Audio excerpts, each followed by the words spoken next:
Helical structure दिया था collagen का, कन्फर्मेशन एनालिसिस की थी बायोपॉलीमर्स की यूरिंग रामचंद्रन प्लॉट, लिनस पॉलिंग ने alpha helix and beta sheet structure दिया था। What is cell? Unicellular organism जो इंडिपेंडेंट एग्जिस्टेंट करते हैं, परफॉर्म करते हैं एसेंशियल फंक्शन ऑफ लाइफ को। कोई भी स्ट्रक्चर जो कंप्लीट स्ट्रक्चर ऑफ सेल से छोटा वो इंश्योर नहीं करता इंडिपेंडेंट लिविंग को। सबसे पहले डेड सेल की डिस्कवरी रॉबर्ट हुक ने की थी। लिविंग सेल की डिस्कवरी एंटोनी वॉन लीवेनहॉक ने की थी। सेल के न्यूक्लियस की डिस्कवरी रॉबर्ट ब्राउन ने की थी। फिर सेल थ्योरी, इलेक्ट्रॉन माइक्रोस्कोप की डिस्कवरी नोलन रस्का ने की थी। सेल थ्योरी 1838 में मैथ्यू सर्डन जर्मन बॉटनिस्ट ने बहुत सारी प्लांट्स को देखा और ऑब्जर्व किया कि सारे प्लांट जो डिफरेंट काइंड की सेल्स के बने होते हैं जो मिलकर टिश्यू बनाते हैं प्लांट के। इसी टाइम पे थॉडरे स्वान जो कि ब्रिटिश जूलॉजिस्ट था, उसने बहुत सारी एनिमल सेल को देखा और देखा कि सेल जो है सेल की थिन आउटर लेयर होती है सेल्स के अराउंड, जिनको प्लाज्मा मेम्ब्रेन बोलते हैं। उसने ये भी बताया कि जो सेल वॉल है वो यूनिक कैरेक्टरिस्टिक होती है प्लांट सेल की। स्वान ने एक हाइपोथेसिस प्रपोज की इन सब के बेसिस पे कि प्लांट और एनिमल जो है वो सेल्स और उनके प्रोडक्ट्स के बने होते हैं। बट सेल्डिन एंड स्वान ने की जो सेल थ्योरी थी उसमें एक ड्रॉबैक था कि कैसे नई सेल्स बनती है। रुडोल्फ जो ने 1855 में पहली बार देखा कि सेल्स डिवाइड करते हैं, न्यू सेल जो है प्री एग्जिस्टिंग सेल से बनती है, ओमनी सेलुलर ई सेलुलर। उसने मॉडिफाइड की हाइपोथेसिस को, सेल्डिन एंड श्वान की, और सेल थ्योरी को एक फाइनाइट शेप दी। सेल थ्योरी है ऑल लिविंग ऑर्गेनिज्म सेल्स और प्रोडक्ट के बने होते हैं। सारी सेल्स प्री एग्जिस्टिंग सेल से अराइज होती हैं। ओवरव्यू ऑफ सेल देखते हैं। जो सेल्स होती है ह्यूमन चीक की, उसमें आउटर लेयर होती है जो उसका डेलिमिटिंग स्ट्रक्चर होता है सेल का। इनसाइड इस सेल एक डेंस मेम्ब्रेन बाउंड स्ट्रक्चर होता है न्यूक्लियस। ये न्यूक्लियस के अंदर क्रोमोसोम होते हैं जिनके अंदर जेनेटिक मटेरियल डीएनए होता है। सेल के अंदर मेम्ब्रेन बाउंड न्यूक्लियाई होते हैं, उन सेल्स को यूकेरियोट बोलते हैं। जिनके अंदर मेम्ब्रेन बाउंड न्यूक्लियस नहीं होता वो प्रोकैरियोट्स होती हैं। प्रोकैरियोटिक एंड यूकेरियोटिक दोनों सेल्स में एक सेमी फ्लूइड मैट्रिक्स होती है, इसे साइटोप्लाज्म बोलते हैं, जो वॉल्यूम में प्रेजेंट होती है सेल के। साइटोप्लाज्म जो है मेन एरिया होता है सेलुलर एक्टिविटीज़ का, बोथ प्लांट और एनिमल सेल के अंदर। न्यूक्लियस के अलावा यूकेरियोटिक सेल में अदर मेम्ब्रेन बाउंड ऑर्गेनल होते हैं like endoplasmic reticulum, Golgi complex, lysosome, mitochondria, micropodia, vacuoles. Prokaryotic cell में इस तरह के मेम्ब्रेन बाउंड ऑर्गेनल नहीं होते। राइबोसोम जो है नॉन मेम्ब्रेन बाउंड ऑर्गेनल है जो सारी सेल्स में मिलता है, वेदर वो यूकेरियोटिक हो चाहे प्रोकैरियोटिक हो। सेल्स के अंदर राइबोसोम खाली साइटोप्लाज्म में ही नहीं मिलता बल्कि दो ऑर्गेनल क्लोरोप्लास्ट, माइटोकॉन्ड्रिया और रफ ईआर पे भी मिलता है। एनिमल सेल के अंदर एक और नॉन मेम्ब्रेन बाउंड ऑर्गेनल होता है सेंट्रियोल, जो सेल डिवीजन में हेल्प करता है। सेल्स ग्रेटली डिफर करती है साइज एंड एक्टिविटी में। सबसे छोटी सेल माइकोप्लाज्म होती है जिसकी लेंथ 0.3 माइक्रोमीटर होती है, जबकि बैक्टीरिया की लेंथ 3 to 5 माइक्रोमीटर होती है। Largest isolated single cell egg of an ostrich होती है। मल्टीसेलुलर ऑर्गेनिज्म में ह्यूमन की आरबीसी 7 माइक्रोमीटर डायमीटर की होती है। Nerve cell some of the longest cell होती है। सेल ग्रेटली वेरी करती है शेप एंड साइज। शेप में डिस्क लाइक हो सकती है, पॉलीगोनल, कॉलमुलर, क्यूबॉइड और इवन इरेगुलर हो सकती है। सेल की शेप जो है वरी करती है with the function they perform. Prokaryotic cells पे आते हैं। ये बैक्टीरिया ब्लू ग्रीन है, ये माइकोप्लाज्मा पीपीएलओ, ये स्मॉलर होती है और मल्टीप्लाई करती है more rapidly than the eukaryotic cell. की शेप होती है bacillus rod like, coccus spherical, vibrio, comma shape and spirillum spire. Organization जो है दोनों का फंडामेंटली सिमिलर होता है प्रोकैरियोटिक सेल और यूकेरियोटिक सेल्स का। प्रोकैरियोटिक सेल्स में वाइड वैरायटी ऑफ प्रोकैरियोट्स में wide variety of shape and function होते हैं। सारे प्रोकैरियोट्स में एक सेल मेम्ब्रेन होती है जो सेल वॉल होती है जो सराउंड करती है सेल मेम्ब्रेन को। फ्लूइड मैट्रिक्स जो सेल को फिल करती है वो साइटोप्लाज्म है। कोई वेल डिफाइंड न्यूक्लियस नहीं होता। इनका जेनेटिक मटेरियल जो है वो नेकेड होता है, कोई भी न्यूक्लियर मेम्ब्रेन नहीं होती। इनके अंदर जो है जीनोमिक डीएनए के अलावा जो कि सिंगल क्रोमोसोम सर्कुलर डीएनए होता है। बहुत सारे बैक्टीरिया में एक स्मॉल सर्कुलर डीएनए होता है आउटसाइड द जीनोमिक डीएनए, इसको प्लाज्मिड बोलते हैं। ये यूनिफिनोटिपिक कैरेक्टरिस्टिक देता है बैक्टीरिया को। प्लाज्मिड डीएनए जो है वो बैक्टीरिया ट्रांसफॉर्मेशन करवाता है with foreign DNA. Nuclear membrane जो है वो यूकेरियोट्स में देखने को मिलती है। कोई भी ऐसा ऑर्गेनल जो यूकेरियोट प्रोकैरियोट दोनों में मिले एक्सेप्ट द राइबोसोम। प्रोकैरियोट में कुछ यूनिक होता है इंक्लूजन की फॉर्म में, specially differentiated form cell membrane होती है, इसे मेसोसोम बोलते हैं। वो कैरेक्टरिस्टिक होती है प्रोकैरियोट्स की, ये इनफोल्डिंग्स होती हैं सेल मेम्ब्रेन की। सेल मतलब उसकी मॉडिफिकेशन। ज़्यादातर prokaryotic cells particularly the bacteria cell में केमिकली कॉम्प्लेक्स सेल एनवलप होता है जिसमें टाइटली बाउंड 3 लेयर्ड स्ट्रक्चर होता है। आउटर मोस्ट ग्लाइकोकैलिक्स होती है, फिर सेल वॉल होती है, देन प्लाज्मा मेम्ब्रेन होती है। हर एक लेयर जो होती है मतलब कि वो डिस्टेंट फंक्शन परफॉर्म करती है, बट ये एक साथ मिलकर एज अ प्रोटेक्टिव यूनिट की तरह एक्ट करती हैं। बैक्टीरिया को क्लासीफाई करते हैं दो ग्रुप में on the basis of difference in the cell development manner in which they respond the staining procedure. Gram positive gram negative में, ग्राम पॉजिटिव स्टेनिंग करके कलर देता है, ग्राम नेगेटिव नहीं देता। ग्लाइकोकैलिक्स जो डिफर करता है कंपोजिशन थिकनेस में among different bacteria. Loose sheet की फॉर्म में होगा तो इसे स्लाइम लेयर बोलेंगे। अगर ये टफ और थिक फॉर्म में होगा तो इसको कैप्सूल बोलेंगे। सेल वो सेल की शेप को डिटरमाइन करती है, स्ट्रॉन्ग स्ट्रक्चर सपोर्ट प्रोवाइड करती है, बैक्टीरिया को ब्रस्टिंग और कोलैप्सिंग से बचाती है। Plasma membrane semi permeable nature की होती है, इंटरेक्ट करती है आउटसाइड वर्ल्ड पे। ये जो है सिमिलर होती है structurally to the eukaryotes. Special membrane structure होता है मेसोसोम जो एक्सटेंशन से बनता है प्लाज्मा मेम्ब्रेन के सेल के अंदर। ये एक्सटेंशन जो है वेसिकल ट्यूब्यूल लैमेला की फॉर्म में होता है। ये हेल्प करता है cell wall formation, DNA replication, distribution to daughter cells, respiration, secretion process और सरफेस एरिया बढ़ाने में, प्लाज्मा मेम्ब्रेन के एंजाइमेटिक कंटेंट को बढ़ाने में। कुछ प्रोकैरियोट्स होते हैं लाइक साइनोबैक्टीरिया, कुछ अदर मेम्ब्रेन एक्सटेंशन होते हैं साइटोप्लाज्म में क्रोमेटोफोर्स बोलते हैं, जिनके अंदर पिगमेंट होते हैं। बैक्टीरिया सेल मोटाइल भी हो सकती है, नॉन मोटाइल भी हो सकती है। अगर ये मोटाइल होती है, इनके अंदर थिन फिलामेंट एक्सटेंशन होते हैं इनकी सेल वॉल से, जिनको फ्लैजिला बोलते हैं। बैक्टीरिया जो है वो रेंज शो करता है नंबर एंड अरेंजमेंट में फ्लैजिला के। बैक्टीरिया फ्लैजिला में 3 पार्ट होते हैं, filament, hook and basal body. Filament longest portion होता है जो एक्सटेंड करता है सेल के सरफेस से आउटसाइड। फ्लैजिला के अलावा पीली और फिमरा भी सरफेस स्ट्रक्चर होते हैं बैक्टीरिया के, बट इनका कोई रोल नहीं होता मोटेलिटी में। पिलाई जो है वो एलोंगेटेड ट्यूबुलर स्ट्रक्चर होता है, स्पेशल प्रोटीन पिलिन का बना होता है। फिमरी जो स्मॉल ब्रस्टल लाइक फाइबर्स होते हैं, स्प्राउट आउट करती है सेल से। कुछ बैक्टीरिया में ये हेल्प करती हैं बैक्टीरिया को अटैच करने में, rock in stream and also to the host tissue. Ribosome inclusion body, prokaryote में राइबोसोम एसोसिएट होता है प्लाज्मा मेम्ब्रेन से। 50 नैनोमीटर टू 20 नैनोमीटर साइज का होता है और 2 सब यूनिट 50s 30s का बना होता है, जो एक साथ मिलकर 70s प्रोकैरियोटिक राइबोसोम बोलते हैं। राइबोसोम साइट होता है प्रोटीन सिंथेसिस की। जब बहुत सारे राइबोसोम अटैच होते हैं सिंगल एमआरएनए से, तो एक स्ट्रक्चर बनता है जिसे हम पॉलीसोम या पॉलीराइबोसोम बोलते हैं। राइबोसोम जो है पॉलीसोम का ट्रांसलेट करता है एमआरएनए को प्रोटीन में। इंक्लूजन बॉडीज पे आए तो रिजर्व मटेरियल प्रोकैरियोटिक सेल में स्टोर्ड होता है साइटोप्लाज्म में in the form of inclusion bodies. ये किसी भी मेम्ब्रेन सिस्टम से बाउंडेड नहीं होता, ये फ्री होता है साइटोप्लाज्म के अंदर। एग्जांपल है phosphate granule, cyanophycean granule and glycogen granule. Gas vacuole जो है ये भी इंक्लूजन बॉडीज होता है। ये blue, green and purple and green photosynthetic bacteria में देखने को मिलता है। यूकैरियोटिक सेल्स की बात करें तो इसमें प्रोटिस्टा, प्लांट, एनिमल, फंजाई मिलते हैं। यूकैरियोटिक सेल में एक्सटेंसिव कंपार्टमेंटलाइजेशन होता है साइटोप्लाज्म का through the presence of membrane bound organelle. Eukaryotic cells में ऑर्गेनाइज न्यूक्लियस होता है विद न्यूक्लियर एनवेलप। इसके अलावा यूकैरियोटिक सेल में variety of complex locomotive cytoskeletal structure होता है।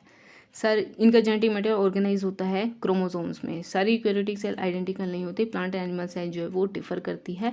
जैसे कि जो प्लांट सेल है उसके अंदर सेल वॉल होती है, प्लास्टिड होता है और लार्ज सेंट्रल वैक्यूल होते हैं, जो कि एनिमल सेल में नहीं होती, जबकि एनिमल सेल में सेंट्रियोल होता है जो कि प्लांट सेल के अंदर नहीं होता। होता है सेल मेम्ब्रेन के अंदर। सेल मेम्ब्रेन का डिटेल स्ट्रक्चर की स्टडी तभी पॉसिबल हो पाई जब इलेक्ट्रॉन माइक्रोस्कोप की डिस्कवरी हो गई by Knoll and Ruska in 1950s। Chemical study जो सेल मेम्ब्रेन पे ह्यूमन आरबीसी पे करी गई, जिससे साइंटिस्ट ने जो है इस प्लाज्मा मेम्ब्रेन का स्ट्रक्चर को डिड्यूस किया। ये स्टडी शो करती है कि सेल मेम्ब्रेन लिपिड की बनी होती है जो कि अरेंज होती है बायलेयर में। लिपिड जो है मेम्ब्रेन के अंदर अरेंज होता है, पोलर हेड जो है वो बाहर की तरफ होता है और हाइड्रोफोबिक टेल अंदर की तरफ होती है। ये इंश्योर करता है कि जो नॉन पोलर टेल है सैचुरेटेड हाइड्रोकार्बन की, वो एक्वस इन्वायरमेंट से प्रोटेक्टेड रहे। लिपिड कंपोनेंट मेम्ब्रेन का मेनली फॉस्फोग्लिसराइड होता है, जिसको फॉस्फोलिपिड या लेसिथिन भी बोलते हैं। लेटर बायोकेमिकल स्पेक्ट्रम शो करती है कि सेल मेम्ब्रेन के अंदर प्रोटीन और कार्बोहाइड्रेट भी बोलते हैं। जो रेशियो होता है प्रोटीन और लिपिड का, वो डिफरेंट सेल टाइप में वेरी करता है। ह्यूमन बींग की जो आरबीसी की मेम्ब्रेन है उसमें 52% प्रोटीन होता है, 40% लिपिड होता है। Depending on the age of extension membrane protein 2 तरह के होते हैं, इंटीग्रल और पेरिफेरल। पेरिफेरल प्रोटीन जो है सरफेस पे प्रेजेंट होते हैं मेम्ब्रेन की, जबकि इंटीग्रल प्रोटीन पार्शियल और टोटली बरीड होते हैं मेम्ब्रेन के अंदर। एक इम्प्रूव्ड मॉडल है जो स्ट्रक्चर बताता था सेल मेम्ब्रेन का, उसको प्रपोज किया था सिंगर एंड निकोलसन ने 1972 में, जिसको बोलते हैं फ्लूइड मोज़ेक मॉडल। इस मॉडल के अकॉर्डिंग क्वासी फ्लूइड नेचर जो है लिपिड का, वो इनेबल करता है लेटरल मूवमेंट को प्रोटीन की with in the lipid bilayer. ये एबिलिटी जो मूव करने की है मेम्ब्रेन के अंदर, ये मेजर्ड होती है एज अ फ्लूइडिटी। जो फ्लूइड नेचर है मेम्ब्रेन का इंपॉर्टेंट होता है for cell growth, formation of intercellular junction, secretion, endocytosis and cell division. Cell growth, cell division, formation, intercellular junction, secretion and endocytosis. बहुत सारे फंक्शन जो है प्लाज्मा मेम्ब्रेन की, वो मॉलिक्यूल का ट्रांसपोर्ट करवाना है। मेम्ब्रेन सेलेक्टिवली परमेबल होती है। बहुत सारे मॉलिक्यूल जो है वो क्रॉस कर देते हैं मेम्ब्रेन को बिना किसी एनर्जी की रिक्वायरमेंट के, उन्हें पैसिव ट्रांसपोर्ट बोलते हैं। न्यूट्रल सेल्यूलर में cross the membrane by the process of simple diffusion long the concentration gradient. Water भी मूव कर सकता है मेम्ब्रेन की across from higher to lower concentration. जो मूवमेंट होती है वाटर की बाय डिफ्यूजन, उसे ऑस्मोसिस बोलते हैं। पोलर मॉलिक्यूल जो है नॉन पोलर लिपिड बायलेयर से पास नहीं कर सकता, उसको एक करियर प्रोटीन की जरूरत होती है of the membrane to facilitate the transport across the membrane। कुछ आयंस और मॉलिक्यूल्स होते हैं जो मेम्ब्रेन के अक्रॉस ट्रांसपोर्ट होते हैं against their concentration gradient from lower to higher concentration. इस तरह के ट्रांसपोर्ट में एनर्जी की रिक्वायरमेंट होती है, इसे एक्टिव ट्रांसपोर्ट बोलते हैं। एग्जांपल है sodium potassium pump. Cell wall non living rigid structure होता है, उसे सेल वॉल बोलते हैं। वो आउटर कवरिंग बनाता है प्लाज्मा मेम्ब्रेन की, फंगई और प्लांट के अंदर। सेल वॉल जो है सेल को शेप ही प्रोवाइड नहीं करता, बल्कि इसको मैकेनिकल डैमेज और इन्फेक्शन से भी बचाता है और सेल टू सेल इंटरेक्शन में हेल्प करता है। वो बैरियर प्रोवाइड करता है अनडिजायरेबल मैक्रोमोलिक्यूल के लिए। एल्गी की सेल वॉल जो है वो सेलुलोज, गैलेक्टिन, मैग्नीशियस और मिनरल लाइक कैल्शियम कार्बोनेट की बनी होती है। प्लांट की cellulose, hemicellulose, pectin and protein की बनी होती है। यंग प्लांट की सेल वॉल जो प्राइमरी वॉल है वो ग्रोथ करती है और जो डिमिनिश हो जाती है सेल जैसे मैच्योर होती है और सेकेंडरी वॉल बनती है इनर साइड में सेल की। मिडिल लमेला क्लियर होती है जो कैल्शियम पैक्टेट की बनी होती है जो डिफरेंट नेबरिंग सेल्स को एक साथ करके रखती है। Cell wall and middle lamella के बीच में से प्लाज्मोडेस्माटा जाता है जो कनेक्ट करता है साइटोप्लाज्म को एडजेसेंट सेल्स के। एंडोमेम्ब्रेन सिस्टम में वो चीज़ आती हैं जिनके फंक्शन कोऑर्डिनेट होते हैं। सबसे पहले ईआर आता है। इलेक्ट्रॉन माइक्रोस्कोपिक स्टडी जो यूकैरियोटिक शोज करती है प्रेजेंस ऑफ नेटवर्क और reticulum of tiny tubular structure scattered in the cytoplasm से एंडोप्लाज्मिक रेटिकुलम बोलते हैं। ये डिवाइड करता है इंटरसेलुलर स्पेस को दो डिस्टेंट कंपार्टमेंट में, ल्यूमिनल इनसाइड ईआर और extra luminal cytoplasmic compartment. ER के ऊपर जो है राइबोसोम भी अटैच होते हैं। एंडोप्लाज्मिक रेटिकुलम के ऊपर राइबोसोम होंगे तो उसे रफ ईआर बोलेंगे, अगर राइबोसोम नहीं है तो स्मूथ दिखाई देते हैं, स्मूथ ईआर बोलेंगे। हर ये फ्रिक्वेंटली ऑब्जर्व होता है ऐसे सेल्स में जो एक्टिवली इन्वॉल्व होते हैं प्रोटीन के सिंथेसिस और सेक्रेशन में। ये एक्सटेंसिव और कंटिन्यूस होते हैं विद आउटर मेम्ब्रेन से न्यूक्लियस की। स्मूथ ईआर जो है वो मेजर साइट होता है लिपिड के सिंथेसिस की। एनिमल सेल में लिपिड लाइक स्टेरॉइड हार्मोन जो है सिंथेसाइज होता है एसईआर के अंदर। गोल्जी अपरेटस की डिस्कवरी जो है वो कमिलो गोल्जी ने की थी 1898 में। ये reticular densely stain reticular structure होते हैं जो प्रेजेंट होते हैं नियर द न्यूक्लियस। इनको बाद में गोल्जी बॉडीज नाम दिया गया। इनके अंदर बहुत सारे फ्लैट डिश शेप्ड सैक और सिस्टर्ने होते हैं जिनका साइज 0.5 to 1 माइक्रोमीटर होता है डायमीटर में। स्टैक्ड होते हैं एक दूसरे के पैरेलल। बहुत सारे varied number of cisternae present होता है गोल्जी कॉम्प्लेक्स के अंदर। गोल्जी सिस्टर्ने कंस्टेंटली अरेंज होते हैं न्यूक्लियस के अंदर with distant convex of the forming face and concave trans of the maturing face. Cis and trans face जो है वो इंटायरली डिफरेंट होता है बट इंटरकनेक्टेड होता है। गोल्जी ऑपरेटर परफॉर्म करता है पैकेजिंग का मटेरियल को जिसको डिलीवर करना है इंटरसेलुलर टारगेट में और आउटसाइड द सेल सेक्रीट करना है। जो मटेरियल पैकेज होता है वो वेसिकल्स की फॉर्म में आता है ईआर से और फ्यूज हो जाता है सिस फेज से गोल्जी ऑपरेटर्स की, देन मूव करता है मैच्योरिंग फेज की तरफ। यही चीज़ एक्सप्लेन करते हैं गोल्जी ऑपरेटर्स और एंडोप्लाज्मिक रेटिकुलम क्लोज एसोसिएशन में क्यों होते हैं। बहुत सारे प्रोटीन जो सिंथेसाइज करता है राइबोसोम ऑन द ईआर जो है मॉडिफाइड होते हैं सिस्टर्ने गोल्जी ऑपरेटर्स के अंदर रिलीज हो जाते हैं ट्रांसफेज से। गोल्जी ऑपरेटर इंपॉर्टेंट साइट होता है ग्लाइकोसाइलेशन और ग्लाइकोसाइडेशन के लिए, ग्लाइकोलिपिड और ग्लाइकोप्रोटीन की सिंथेसिस के लिए। लाइसोसोम्स की बात करें मेम्ब्रेन बाउंड वेसिकुलर स्ट्रक्चर होते हैं जो पैकेजिंग की प्रोसेस से बनते हैं गोल्जी ऑपरेटर्स के अंदर। आइसोलेटेड लाइसोसोम वेसिकल्स में जो है वो रिच होता है सारी टाइप के हाइड्रोलाइटिक एंजाइम्स में और ऑप्टिमली एक्टिव होता है एसिडिक पीएच में। ये एंजाइम जो डाइजेस्ट करती है carbohydrate protein lipid and nucleic acids को। वैक्यूल्स के अंदर आते हैं। वैक्यूल्स मेम्ब्रेन बाउंड स्पेस है जो साइटोप्लाज्म में प्रेजेंट होता है। इसके अंदर वाटर होता है, सैप होता है, एक्सक्रीटरी प्रोडक्ट होता है, अदर मटेरियल होते हैं जो सेल के लिए यूजफुल नहीं होते। वैक्यूल जो है वो बाउंडेड होता है सिंगल मेम्ब्रेन से टोनोप्लास्ट बोलते हैं। ये टोनोप्लास्ट जो मेम्ब्रेन होती है वो ट्रांसपोर्ट करती है बहुत सारे आयंस का और अदर मटेरियल का अगेंस्ट द कॉन्सेंट्रेशन कैटायन। मतलब इनकी कॉन्सेंट्रेशन साइटोप्लाज्म में कम होती है और वैक्यूल के अंदर ज़्यादा होती है। प्लांट सेल में वैक्यूल जो ऑक्यूपाई करता है 90% वॉल्यूम को सेल की। अमीबा के अंदर कॉन्टेक्टाइल वैक्यूल होते हैं एक्सक्रीशन के लिए। प्रोटिस्टा के अंदर फूड वैक्यूल्स होते हैं जो फूड पार्टिकल की एंगल्फिंग से बनते हैं। माइटोकॉन्ड्रिया की बात करें तो माइटोकॉन्ड्रिया को जब तक हम स्टेन ना करें तब तक क्लियरली विजिबल नहीं होता है माइक्रोस्कोप के अंदर। बहुत सारे माइटोकॉन्ड्रिया होते हैं सेल पे depend on the physiological activity of the cell. Shape and size की टर्म्स में वेरिएबिलिटी शो करते हैं। सूसेज शेप और सिलिंड्रिकल शेप हो सकते हैं जब डायमीटर 0.1 माइक्रोमीटर होता है, लेंथ 1 to 4.1 माइक्रोमीटर होती है। इस माइटोकॉन्ड्रिया डबल मेम्ब्रेन स्ट्रक्चर होता है। आउटर इनर मेम्ब्रेन जो डिवाइड करती है इसके ल्यूमन को दो डिस्टिंक्ट कंपार्टमेंट में, outer and the inner compartment. जो इनर कंपार्टमेंट होता है उसे मैट्रिक्स बोलेंगे। Outer membrane continuous limiting boundary बनाते हैं जबकि इनर मेम्ब्रेन में बहुत सारी इनफोल्डिंग्स होती है जिसे क्रिस्टे बोलते हैं। Towards the matrix cristae surface area को बढ़ा देता है। दो मेम्ब्रेन्स में अपनी खुद की एंजाइम्स होती है जो माइटोकॉन्ड्रिया के फंक्शन से एसोसिएट होती है। माइटोकॉन्ड्रिया साइट होता है एरोबिक रेस्पिरेशन का जो सेलुलर एनर्जी को प्रोड्यूस करता है in the form of ATP, इसलिए इसे पावर हाउस ऑफ सेल बोलते हैं। मैट्रिक्स के अंदर जो सिंगल सर्कुलर डीएनए होता है, कुछ आरएनए मॉलिक्यूल्स होते हैं, राइबोसोम्स होता है और अदर कंपोनेंट होते हैं जो कि प्रोटीन के सिंथेसिस के लिए ज़रूरी होते हैं।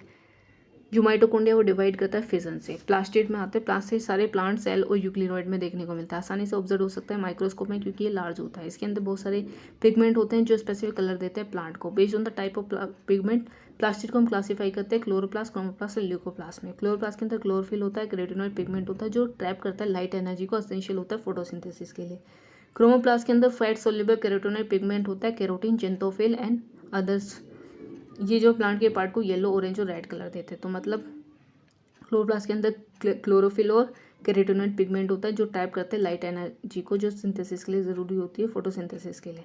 क्रोमोप्लास्ट के अंदर फैट सेलुबल कैरोटीनॉइड पिगमेंट होता है लाइक कैरोटीन एंड जेंथोफिल जो प्लांट के पार्ट को येलो, ऑरेंज और रेड कलर प्रोवाइड करता है। ल्यूकोप्लास्ट कलरलेस प्लास्टिड होते हैं जिनके अंदर स्टोर्ड न्यूट्रिएंट होता है। अमाइलोप्लास्ट जो है वो स्टार्च और कार्बोहाइड्रेट को स्टोर करता है, इलियोप्लास्ट स्टोर करता है फैट एंड ऑयल को, जबकि इलियोप्लास्ट स्टोर करता है प्रोटीन को। मेजोरिटी ऑफ द क्लोरोप्लास्ट जो है सेल का ग्रीन प्लांट्स का वो मेसोफिल सेल्स में मिलता है लीव्स की। ये land shape, Oval, spherical, discoid और रिबन शेप हो सकते हैं। लाइक ऑर्गेनिज्म में वेरिएबल लेंथ और विड्थ होती है। इनके नंबर वरी करते हैं 1 पर सेल क्लेमाइडोमोनास में, एल्गी में 20 to 40 पर cell in the mesophyll. Like mitochondria की तरह क्लोरोप्लास्ट भी डबल मेम्ब्रेन ऑर्गेनल होता है। इनमें इनर मेम्ब्रेन जो रिलेटिवली लेस परमेबल होती है, जो स्पेस को लिमिट करती है इनर मेम्ब्रेन, उसको हम बोलते हैं स्टोमा। बहुत सारे ऑर्गेनाइज फ्लैटेंड मेम्ब्रेन सैक जो है थैलेकोइड बोलते हैं जिनको, वो प्रेजेंट होते हैं स्टोमा में। थैलेकोइड अरेंज होते हैं in stack like the piles of coin, जिसको ग्राना बोलते हैं या इंटिकल थैलेकोइड बोलते हैं। बहुत सारे मेम्ब्रेन फ्लैटेंड मेम्ब्रेनस ट्यूब्यूल होते हैं जिन्हें स्टोमा लैमेला बोलते हैं, जो कनेक्ट करते हैं थैलेकोइड को डिफरेंट ग्राना के। तो डिफरेंट ग्राना के थैलेकोइड मिलकर ग्राना बनाते हैं और डिफरेंट ग्रानों को कनेक्ट करता है स्टोमा लैमेला।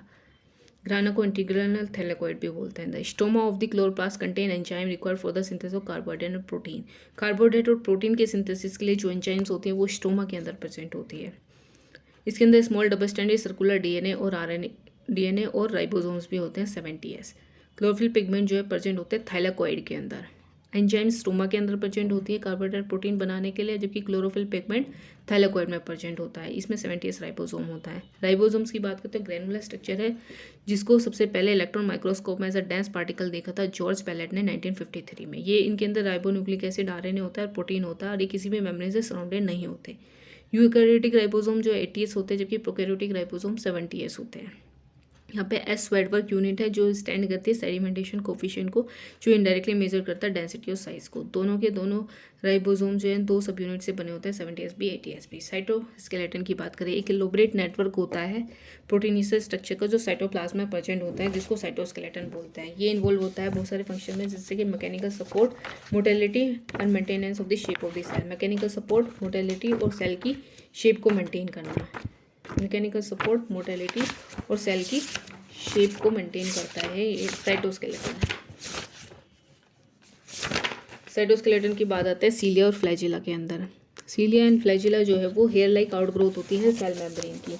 सीलिया स्मॉल स्ट्रक्चर होता है जो ओर की तरह एक्ट करता है और मूवमेंट कराता है या तो सेल की या फिर सराउंडिंग फ्लूइड की। फ्लैजिला कंपैरेटिवली लॉन्गर होता है, रिस्पॉन्सिबल होता है सेल की मूवमेंट की। यूकैरियोटिक फ्लैजिला, प्रोकैरियोटिक बैक्टीरिया का फ्लैजिला जो होता है वो स्ट्रक्चरली डिफरेंट होता है यूकैरियोटिक फ्लैजिला में। प्रोकैरियोटिक बैक्टीरिया में 9+0 अरेंजमेंट होता है फ्लैजिला का, जबकि यूकैरियोट में 9+2 अरेंजमेंट होता है। इलेक्ट्रॉन माइक्रोस्कोप स्टडी जो है सीलिया फ्लैजिला की शो करती है कि कवर्ड होता है प्लाज्मा मेम्ब्रेन से। इनके कोर को एक्सोनियम बोलते हैं, जिसमें बहुत सारे माइक्रोट्यूब्यूल होते हैं जो पैरेलल अरेंज होते हैं लॉन्ग एक्सिस के। एक्सोनियम में 9 पेयर ऑफ डबलेट होते हैं रेडियली अरेंज पेरिफेरल माइक्रोट्यूब्यूल के, और एक पेयर होता है सेंट्रली लोकेटेड माइक्रोट्यूब्यूल का। इस तरह की अरेंजमेंट जो है एक्सोनिमल माइक्रोट्यूब्यूल की, उसे 9+2 एरे बोलते हैं। सेंटर ट्यूब्यूल जो कनेक्टेड होता है ब्रिजेस से, एनक्लोज होता है सेंटर सीट से, जो कनेक्ट होता है ट्यूब्यूल से ईच पेरिफेरल डबलेट के पर रेडियल स्पोक। तो 9 रेडियल स्पोक्स होते हैं। पेरिफेरल डबलेट जो है वो आपस में इंटरकनेक्टेड होते हैं लिंकर से। सीलिया एंड फ्लैजिला दोनों इमर्ज होते हैं सेंट्रोल लाइक स्ट्रक्चर से, जिसे बेसल बॉडी बोलता है। सीलिया एंड फ्लैजिला दोनों सेंट्रोल लाइक स्ट्रक्चर बेसल बॉडी से इमर्ज होते हैं। सेंट्रोसोम और सेंट्रियोल। सेंट्रोसोम एक ऑर्गेनल है जिसमें 2 सिलेंड्रिकल स्ट्रक्चर सेंट्रियोल होते हैं जो सराउंडेड होते हैं अमोर्फस पेरीसेंट्रोल मटेरियल से। दोनों सेंट्रियोल सेंट्रोमियर में एक दूसरे के परपेंडिकुलर होते हैं, जिसकी ऑर्गेनाइजेशन एक कार्ट व्हील की तरह अपीयर होते हैं। ये जो है 9 इवनली स्पेस पेरिफेरल फिब्रिल से बने होते हैं ट्यूबुलिन प्रोटीन की।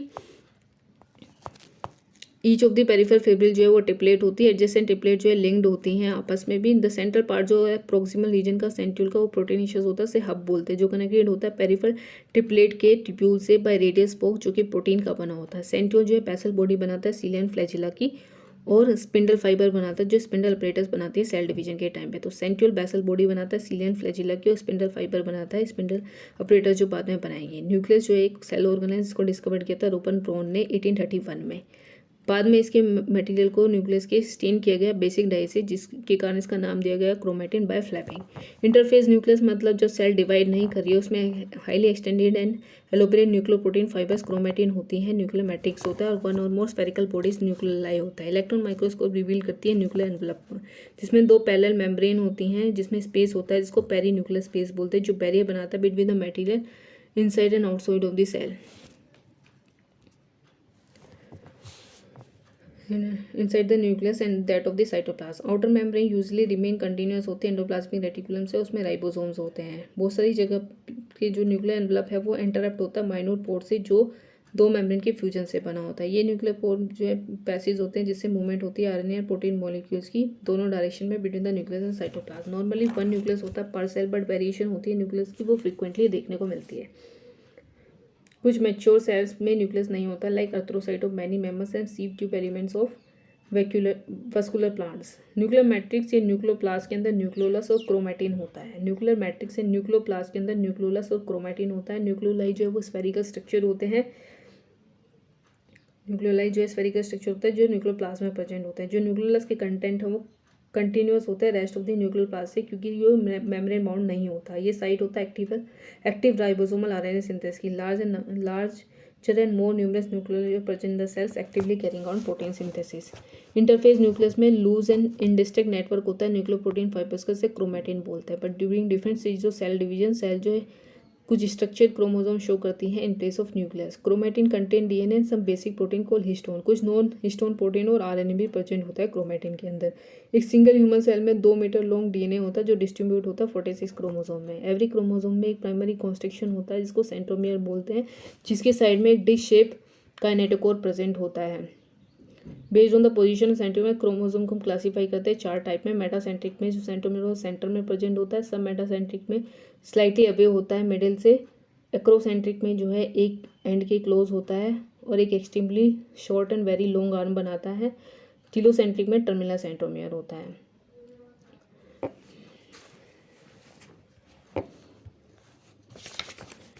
समटाइम्स कुछ क्रोमोसोम में एक नॉन स्टेनिंग सेकेंडरी कॉन्स्ट्रक्शन होता है कौन से लोकेशन में, जो अपीयरेंस देता है एक स्मॉल फ्रैगमेंट की, से सैटेलाइट बोलते हैं। माइक्रोबॉडी जो है वो बहुत सारे माइन्यूट वेसिकल्स होते हैं जो जिनके अंदर एंजाइम्स होते हैं जो प्लांट और एनिमल्स में दोनों में प्रेजेंट होती हैं।